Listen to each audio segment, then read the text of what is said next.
Hello and welcome to this month's virtual deTour. I'm Joe Pierson with Pinion Advisors. We're here in Millersburg, Kentucky, where we're going to explore a couple of the historic tax credit projects that have been performed over the last year.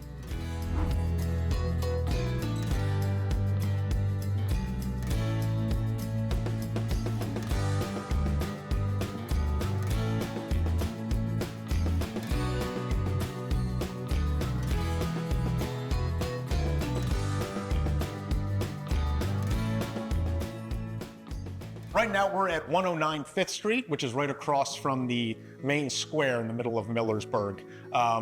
We're in the harness shop, which was the only harness shop in the town and is one of the smallest commercial buildings here. For an interior space like this and one of the smaller commercial buildings in the town, we kept pretty much the original spaces that we found, which is a front room and a rear room. And on this one, we had a much larger rear addition that was non-historic that we just simply took down.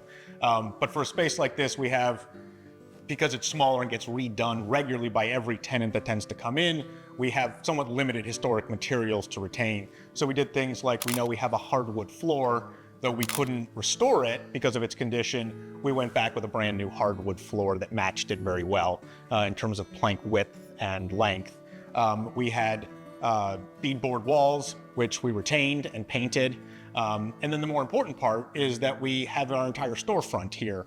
And because of the scale of the building, that's visible, of course, in the front room, but all the way to the back of the building as well. And so it becomes kind of the central historic feature of the entire space. And so a lot of the effort went into restoring that, repainting it and making sure all the original hardware that's still there all functions. We know that it was a historic harness shop, but in the smaller towns, we tend to not be able to have as much in-depth history. We don't catch it in newspapers. We don't tend to catch it in other histories. And so we wind up often going to directories and Sanborn maps, which only have very brief listings. So we know it was a historic harness shop, but we don't have much more than that. We don't know who the owner was. And frankly, for the historic tax credit process, we don't usually have to dive that deep into it. That tends to hit on the National Register side. And since we're a National Register district, individual buildings don't take that level of research typically.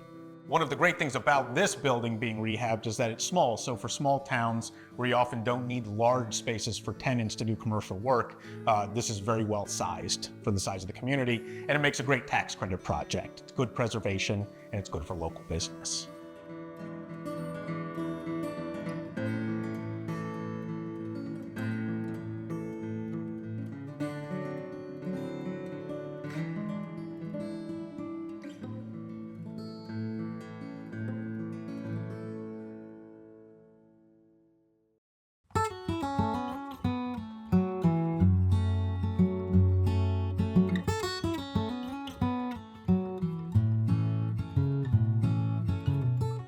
We're at 102 East 6th Street on the other side of the main street square from where we were previously.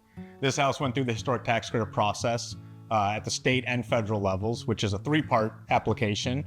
A part one that establishes its eligibility as a contributing building to the Millersburg National Register District.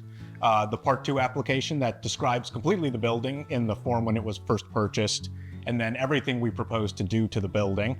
And then the part three, where we show again that everything that was done to it, and show that to the National Park Service and the Kentucky Heritage Council that we did everything according to the Secretary of the Interior standards. This is one of the first ones we had approved as part of this process here in Millersburg. It's an 1895 Victorian.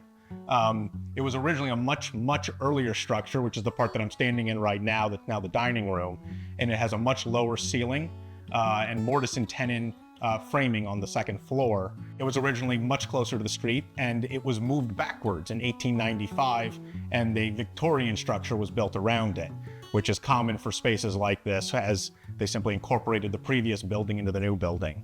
As part of the tax credit process, for this building, we had all of our original floors, we had most of our original walls, we had our original staircases and circulation patterns, and most of the original rooms were completely intact with the appropriate surrounds and doors. So as part of this project, a lot of the work done was installing new electrical and plumbing systems for updated kitchens and bathrooms, but most of the other materials that remained were just simply refinished.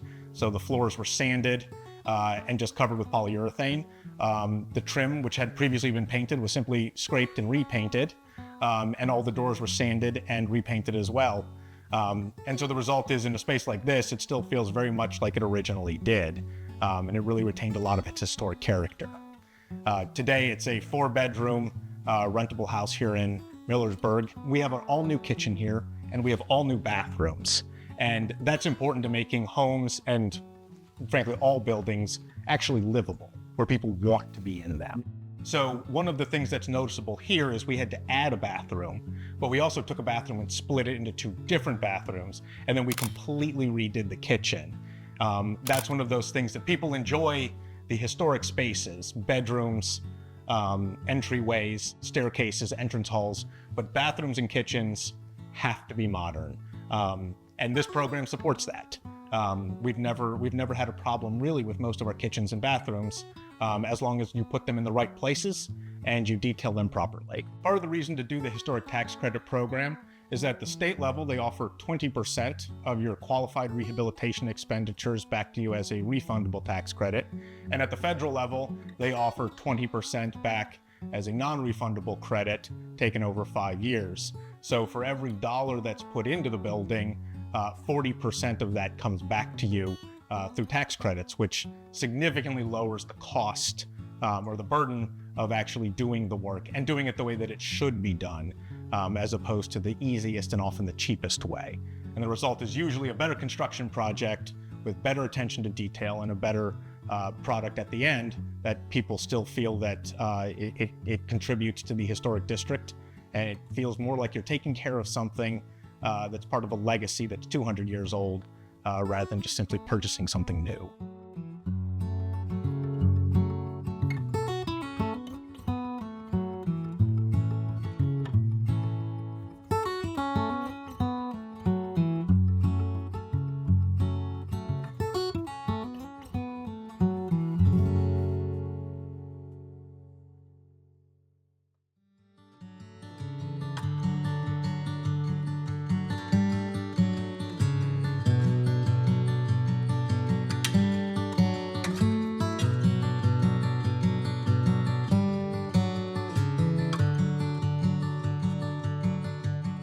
So now we're at 902 Main Street. Millersburg's Main Street runs all the way through the town, and most of its residential buildings are situated along Main Street as we head out. 902 was built in, we think, 1885, though some parts of it may have been constructed earlier. This building qualified as part of the Millersburg National Register District contributing structure. When we first showed up to it, it had 4 apartments that had been carved out of it, and our entry hall was the only part that was the common space that was shared by all of them. The back of the house, it's an L-shaped building, and the back of the house had a 2-story porch on it that had been periodically enclosed, and bathrooms and kitchens had been built there to allow the upstairs bedrooms to have additional space. Downstairs we had the same thing, which is that the porch area on the first floor had been carved into bathrooms and kitchens, and we had a large non-historic garage placed on the side, which was directly visible from the front. As part of the restoration, we removed the garage. We tore off everything on the back that was part of the old porch, and we built a new porch back on that is actually exterior space the way it originally was. And then we unified the entire interior, where all the rooms kind of feed into one another, and it operates as a single-family residence. Here we had the original flooring, which we were able to restore, almost all of the original trim. We were able to retain all the primary room layouts, so the building still reads on the interior as it originally did historically, which is nice to have. And then the biggest thing is that here in the front, we have the original staircase that curves up to the 2nd floor. It's not the least common feature to find, but it was not what we were expecting when we first came in. It does represent an elevated degree of craftsmanship and design, and it blends very nicely with our front door assembly, which creates a very nice entrance to the house. So one of the things that made this house a particular challenge, as opposed to the other houses that we've worked on here, is this one had been divided into a 4-plex. And that meant that we had doors that had to be removed that were in inappropriate places. And we had closets that had been constructed that never should have been constructed. And they significantly altered the layout of rooms, and in several places completely hid fireplaces. So on this project, unlike some of the others where we started out with a very clearly high integrity historic building, this one had a lot of features that were covered. And so while it qualified for the program, a big part of rehabilitating this house was in fact restoring those features as we found them during demolition and making sure that we incorporated those in rather than just simply covering them up again. And what that did is that by the time we were done, in fact, we didn't just have many new features in the house, but we actually had more historic features in the house than what we had originally started with when we first documented the entire building.